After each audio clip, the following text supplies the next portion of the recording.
ਭਾਰਤ ਜਿਹੜਾ ਹੈ ਇਹ G20 ਨੂੰ श्रीनगर ਦੇ ਵਿੱਚ ਹੋਸਟ ਕਰਨਾ ਚਾਹੁੰਦੇ ਨੇ। ਇਹ ਪ੍ਰਭਾਵ ਦੇਣਾ ਚਾਹੁੰਦੇ ਨੇ ਕਿ ਇਹ ਗੱਲ ਤਾਂ ਬਿਲਕੁਲ ਨਾਰਮਲ ਹੈ, ਹੁਣ ਤਾਂ ਹਾਲਾਤ ਉੱਥੇ ਨਾਰਮਲ ਨੇ and we are in full control of the situation. ਜਿਹੜੇ G20 ਦੇ ਵਿੱਚ ਜਾ ਕੇ ਉੱਥੇ ਅਮਰੀਕਾ, ਰੂਸ, ਚੀਨ ਇਹਨਾਂ ਮੁਲਕਾਂ ਦੇ ਪ੍ਰੈਜ਼ੀਡੈਂਟਸ ਨੇ ਬਹਿਣਾ, ਉਹੀ ਉਸ UN ਸਿਕਿਉਰਿਟੀ ਕੌਂਸਲ ਦੇ ਮੈਂਬਰ ਮੁਲਕ ਨੇ ਜਿਨ੍ਹਾਂ ਨੇ ਭਾਰਤ ਵੱਲੋਂ ਜਦੋਂ ਕਿ ਨਹਿਰੂ ਕਸ਼ਮੀਰ, ਜੰਮੂ ਕਸ਼ਮੀਰ ਦਾ ਮੁੱਦਾ UN ਸਿਕਿਉਰਿਟੀ ਕੌਂਸਲ 'ਚ ਲੈ ਕੇ ਗਿਆ ਤੇ ਇਹਨੂੰ ਡਿਸਪਿਊਟਡ ਟੈਰੀਟਰੀ ਐਲਾਨਿਆ। ਉਹਨਾਂ ਨੇ ਇਹ ਮਤੇ ਪਾਸ ਕੀਤੇ ਹੋਏ ਨੇ ਕਿ ਜੰਮੂ ਕਸ਼ਮੀਰ ਦੇ ਲੋਕ ਮਰਦਮ ਜਿਹੜੀ ਹੈ ਰਾਏ ਸ਼ੁਮਾਰੀ ਰਾਹੀਂ ਰਾਈਟ ਆਫ ਸੈਲਫ ਡਿਟਰਮੀਨੇਸ਼ਨ ਦਾ ਹੱਕ ਵਰਤਦੇ ਆ, ਫੈਸਲਾ ਕਰਨਗੇ ਕਿ ਉਹਨਾਂ ਨੇ ਇੰਡੀਆ 'ਚ ਜਾਣਾ ਜਾਂ ਪਾਕਿਸਤਾਨ 'ਚ ਜਾਣਾ। Contemplating the holding of any G20 related meeting event in Jammu and Kashmir in utter disregard of globally acknowledged disputed status of the territory is a travesty that international community cannot accept under any circumstances. It is expected that in case of any such controversial proposal from India, which would be designed to seek international legitimacy for an occupation continuing for over 7 decades, the G20 members will be fully cognizant of the imperatives of law and justice and would reject it outright.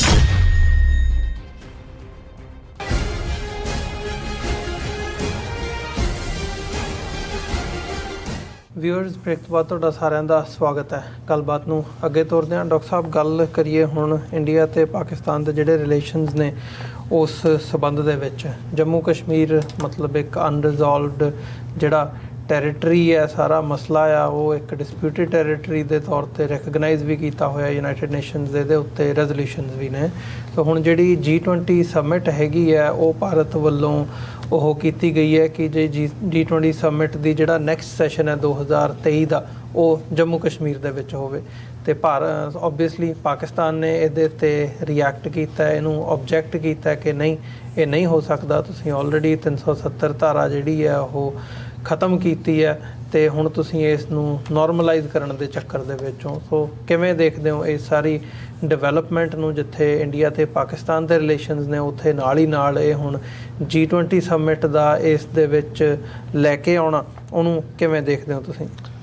ਦੇਖੋ, ਇਸ ਗੱਲ ਦਾ ਧਿਆਨ ਰਹੇ ਕਿ G20 ਕੋਈ ਭਾਰਤ ਦੀ ਅਜ਼ਾਰੇਦਾਰੀ ਵਾਲਾ ਕੋਈ ਅਦਾਰਾ ਨਹੀਂ ਹੈ ਜੀ। ਜਦੋਂ G8 ਜਾਂ G7 ਪਹਿਲਾਂ ਦੁਨੀਆ ਦੇ ਜਿਹੜੇ ਵੱਡੇ ਇਕੋਨਮੀ ਵਾਲੇ ਮੁਲਕਾਂ ਦਾ ਜ਼ਿਕਰ ਹੁੰਦਾ ਸੀ, ਉਹਨਾਂ ਦੀਆਂ ਆਪਣੀਆਂ ਸਿਖਰ ਸੰਮੇਲਨ ਹੁੰਦੇ ਸੀ ਜਿਹਨੂੰ ਸਮਿਟ ਕਿਹਾ ਜਾਂਦਾ।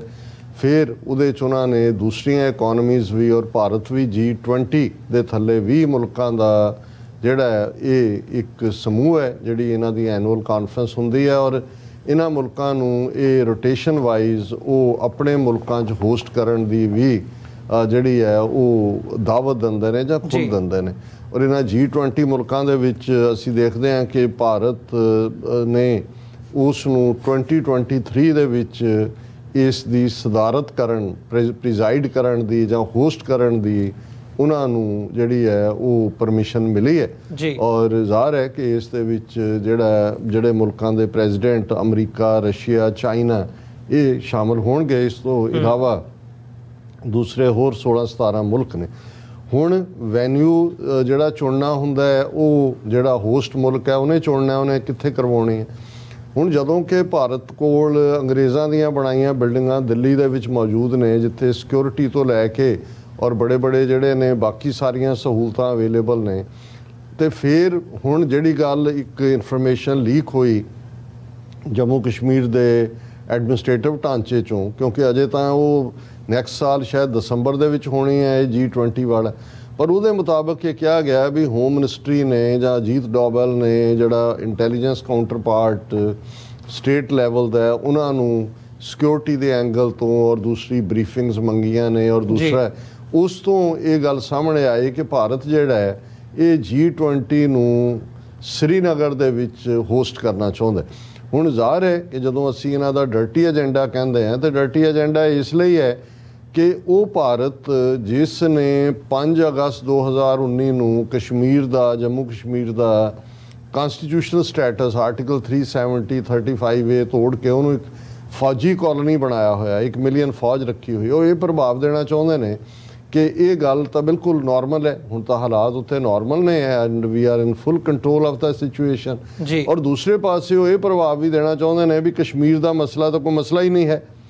ਹਾਲਾਂ ਜਿਹੜਾ ਪਾਕਿਸਤਾਨ ਦਾ ਓਬਜੈਕਸ਼ਨ ਹੈ ਉਹ ਬਿਲਕੁਲ ਰਾਈਟ ਲਾਈਨ ਦੇ ਉੱਤੇ ਹੈ ਕਿ ਜਿਹੜੇ G-20 ਦੇ ਵਿੱਚ ਜਾ ਕੇ ਉੱਥੇ ਅਮਰੀਕਾ, ਰੂਸ, ਚੀਨ ਇਹਨਾਂ ਮੁਲਕਾਂ ਦੇ ਪ੍ਰੈਜ਼ੀਡੈਂਟਸ ਨੇ ਬਹਿਣਾ, ਉਹੀ ਉਸ UN ਸਿਕਿਉਰਿਟੀ ਕੌਂਸਲ ਦੇ ਮੈਂਬਰ ਮੁਲਕ ਨੇ ਜਿਨ੍ਹਾਂ ਨੇ ਭਾਰਤ ਵੱਲੋਂ ਜਦੋਂ ਕਿ ਨਹਿਰੂ ਕਸ਼ਮੀਰ, ਜੰਮੂ ਕਸ਼ਮੀਰ ਦਾ ਮੁੱਦਾ UN ਸਿਕਿਉਰਿਟੀ ਕੌਂਸਲ 'ਚ ਲੈ ਕੇ ਗਿਆ ਤੇ ਇਹਨੂੰ ਡਿਸਪਿਊਟਡ ਟੈਰੀਟਰੀ ਐਲਾਨਿਆ, ਝਗੜੇ ਵਾਲਾ ਖੇਤਰ ਜੀ।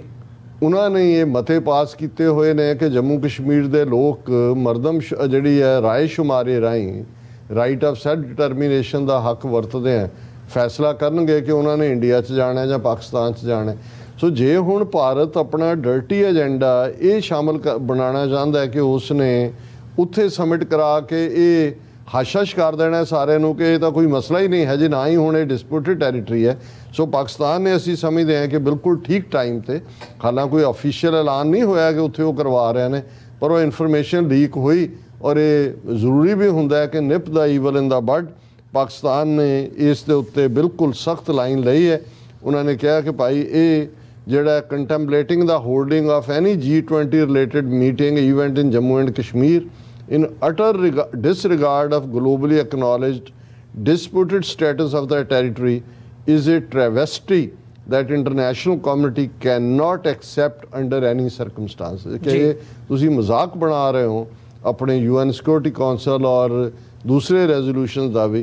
It is expected that in case of any such controversial proposal from India which would be designed to seek international legitimacy for an occupation continuing for over 7 decades, the G-20 members will be fully cognizant of the imperatives of law and justice and would reject it outright।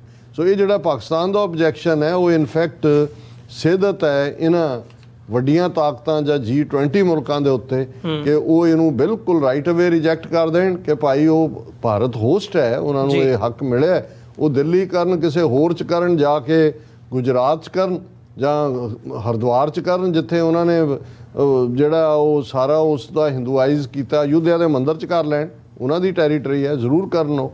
ਲੇਕਿਨ ਜੰਮੂ ਕਸ਼ਮੀਰ ਦੇ ਵਿੱਚ ਲਿਆ ਕੇ ਉਸ ਨੂੰ ਕਰਨ ਦਾ ਮਤਲਬ ਇਹ ਹੋਏਗਾ ਕਿ ਨਾ ਸਿਰਫ ਇਹ ਜ਼ਖਮਾਂ 'ਤੇ ਲੂਣ ਛਿੜਕਣਾ ਉਹਨਾਂ ਕਸ਼ਮੀਰੀ ਲੋਕਾਂ ਜਿਹੜੇ ਅੱਜ ਵੀ ਉਸ ਬੰਦੂਕਾਂ ਦੀਆਂ ਛਾਵਾਂ ਥੱਲੇ ਫੌਜੀ ਭੈ ਦੇ ਸਾਏ ਥੱਲੇ ਜੀ ਰਹੇ ਨੇ, ਨਾਲ ਦੀ ਨਾਲ ਇਹ ਵੀ ਪ੍ਰਭਾਵ ਦੇਣਾ ਹੈ ਕਿ ਇਹ ਗੱਲ ਮੁੱਕ ਗਈ ਹੈ, ਗੱਲ ਮੁੱਕੀ ਨਹੀਂ ਹੈ। ਇਵੇਂ ਲੋਕਾਂ ਦੀਆਂ ਆਜ਼ਾਦੀ ਦੀਆਂ ਇੰਪਲਸਿਸ ਨੂੰ, ਮੰਗਾਂ ਨੂੰ, ਡਿਜ਼ਾਇਰਸ ਨੂੰ, ਉਹਨਾਂ ਦੀ ਵਿਲ ਨੂੰ ਦਬਾਇਆ ਨਹੀਂ ਜਾ ਸਕਦਾ। ਸੋ ਅਸੀਂ ਸਮਝਦੇ ਹਾਂ ਵੀ ਪਾਕਿਸਤਾਨ ਨੇ ਬਿਲਕੁਲ ਠੀਕ ਲਾਈਨ ਦੇ ਉੱਤੇ ਰਿਐਕਟ ਕੀਤਾ ਜੀ। ਡਾਕਟਰ ਸਾਹਿਬ ਬਿਲਕੁਲ। ਵਿਊਅਰਸ, ਇੱਕ ਛੋਟੇ ਜਿਹੇ ਕਮਰਸ਼ੀਅਲ ਬ੍ਰੇਕ ਤੋਂ ਬਾਅਦ ਦੁਬਾਰਾ ਗੱਲਬਾਤ ਇੱਥੋਂ ਕੰਟੀਨਿਊ ਕਰਾਂਗੇ।